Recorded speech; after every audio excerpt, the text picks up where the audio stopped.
Hello everyone, welcome back to another video. তো আজকে একটা বিষয়বস্তু নিয়ে বা একটা টপিক নিয়ে কথা বলবো।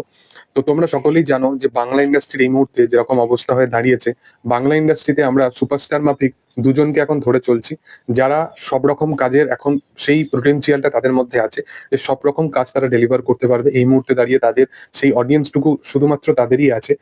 মানে নতুন প্রজন্মের সুপারস্টারদের কথা বলছি, বুম্বাদা এদের কথা বলছি না। তো এই দুটো সুপারস্টারই আছে যে সবকটা জনারের অডিয়েন্সকে কিন্তু বড় পর্দায় গেইন করতে পারবে, যার মধ্যে দুটো নাম হচ্ছে দেব এবং জিৎ। এবং এর সাথে সাথে আরেকজন আছে যে কিন্তু পিলার হয়ে দাঁড়িয়েছে এদের পাশাপাশি।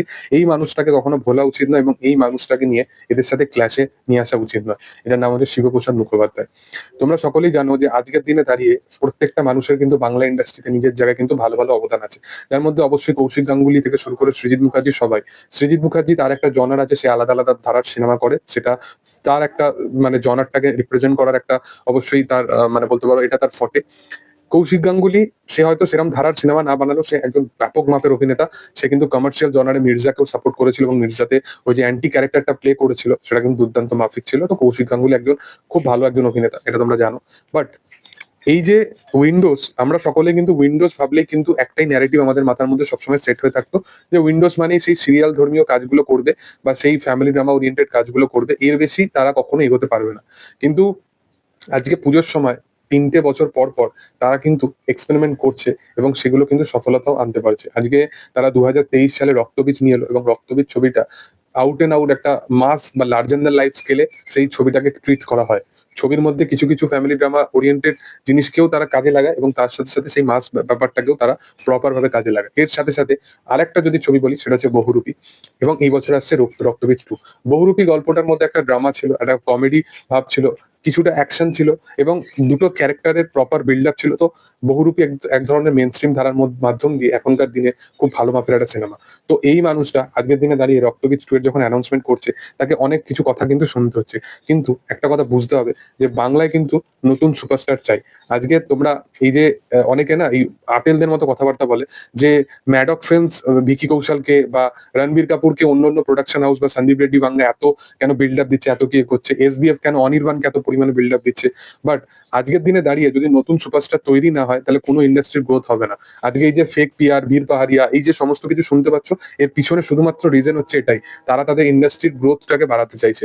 আজকে সাউথের কিন্তু নতুন ফেস কিন্তু খুব বেশি করে আসছে না, বাট তাদের প্রডিউসার বা রাইটার ওই একটা স্ট্রং ব্যাপার আছে বলে তারা কিন্তু তাদের ইন্ডাস্ট্রিটাকে যা হোক করে চালাচ্ছে। বাট তাদের প্রত্যেকটা ইন্ডাস্ট্রি যে কটা আপকামিং যারা যদি তোমরা কোনো অ্যাক্টরকে দেখো, তারা কিন্তু যেরকম কাজের সাথে অ্যাসোসিয়েট হচ্ছে সেগুলো কিন্তু ভালো কাজ, যেহেতু তাদের সেই নিজেকে প্রেজেন্ট করার মতো সেই গল্পটুকু তাদের কাছে আছে। বাট এই ইন্ডাস্ট্রির ক্ষেত্রে সেই জিনিসটা হয় না। তো উইন্ডোজের কাছে এরকম কিন্তু অনেক অনেক মানে কাজ আছে বা এরকম অনেক অনেক গল্প আছে, তারা কিন্তু ভালো ভালো সুপারস্টারকে কিন্তু রিপ্রেজেন্ট করতে পারবে। আজকের দিনে দাঁড়িয়ে শ্রাবন্তী চ্যাটার্জি, যার কিন্তু একটা বাজে টাইমই চলছে বলতে পারো, তার বেশ কিছু ছবি কিন্তু চলেনি, বাট আমার বস দিয়ে কিন্তু তার একটা কামব্যাক হতে পারে। সোহমের কথা বলতে পারো, সোহম এত দিন ধরে ইন্ডাস্ট্রির মধ্যে আছে, বাট সোহমের সেই সুপারস্টার ট্যাগলাইনটা তার পাশে নেই।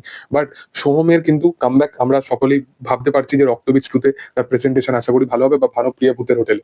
এর সাথে সাথে তুমি যদি নুসরাতের কথা বলো, নুসরাতকেও কিন্তু সেই রকম ভালো ছবির ক্ষেত্রে সেরকম ভাবে তার সেই নাম হতে দেখা যায়নি, বাট নুসরাতকেও সেরকম একটা চান্স দেওয়া হচ্ছে। এর সাথে সাথে অঙ্কুশ তো খুব ভালো মাপের একজন অভিনেতা, এটা তো আমরা সকলেই জানি। আবির চ্যাটার্জি, মিমিকে নিয়েও বলার কিছু নেই। তো এইগুলো হচ্ছে ব্যাপার, এবং সব থেকে বড় এক্সাম্পল হচ্ছে কৌশানী মুখার্জি। আজকে বহুরূপী রিলিজ হওয়ার 1 মাস আগেও যদি কৌশানীর নাম লোক শুনতো না, অডিয়েন্স অনেকটা নাক ছেটকাতো। বাট বহুরূপী আসার পর অনেকের থিঙ্কিং চেঞ্জ হয়েছে। বহুরূপীতে ওই যে একটা গান ছিল, ননী গোপালের যে গানটা ছিল, সেই গানটার মাধ্যম দিয়ে তার বহুরূপী রিলিজ হওয়ার আগে সেই গানগুলো যখন সে পাড়ায় পাড়ায় ঘুরে ঘুরে গাইতো, সেই সম্মানটুকু সেই আর্টিস্টটা পেতো না। আজকে বহুরূপী রিলিজ হওয়ার পর পর সে যখন মাচা প্রোগ্রাম থেকে শুরু করে সব জায়গায় যখন সে যাচ্ছে, সেই ভালোবাসাটা কিন্তু অডিয়েন্সের কাছ থেকে পাচ্ছে। তো একটা মানুষ ইন্ডাস্ট্রি চেঞ্জ করেছে, অনেক কিছু রিজন আছে। তো শুধুমাত্র বক্স অফিসে সফলতা আনলো সেইটাই যে ইন্ডাস্ট্রির গ্রোথ আনতে পারো সেরকম কিন্তু নয়। তারা আপকামিং দিনে আরো ফিউচারের ব্যাপারে আরো অনেক ভালো ভালো সুপারস্টার তৈরি করতে পারবে। এইরকম প্রোডাকশন হাউস হচ্ছে উইন্ডোজ। তো অবশ্যই এই মানুষটাকে বলা উচিত নয়। এর সাথে সাথে দেবজিৎকে নিয়ে তো নতুন ভাবে কিছু বলার নেই, তারা নিজের জায়গা থেকে যে প্রচেষ্টা করছে, একজন খাকিদা বেঙ্গল চ্যাপ্টারের মতো বলিউডে কাজ শুরু করছে, একজন রঘু ডাকাতের মতো একটা বড় ছবি যেটা 10 কোটি টাকা বাজেট হতে চলেছে, সেরকম কাইন্ড অফ একটা কাজ আনতে চলেছে। তো এই তিনটে এখন বাংলা সিনেমার মূলত ভাবে তিনজন এখন পিলার হয়ে দাঁড়িয়েছে। তোমাদের কি বক্তব্য বিষয়বস্তুগুলো নিয়ে অবশ্যই কমেন্টে জানাতে পারো। ভিডিও ভালো লাগলে অবশ্যই লাইক, শেয়ার এন্ড সাবস্ক্রাইব করে দিও। Thank you all.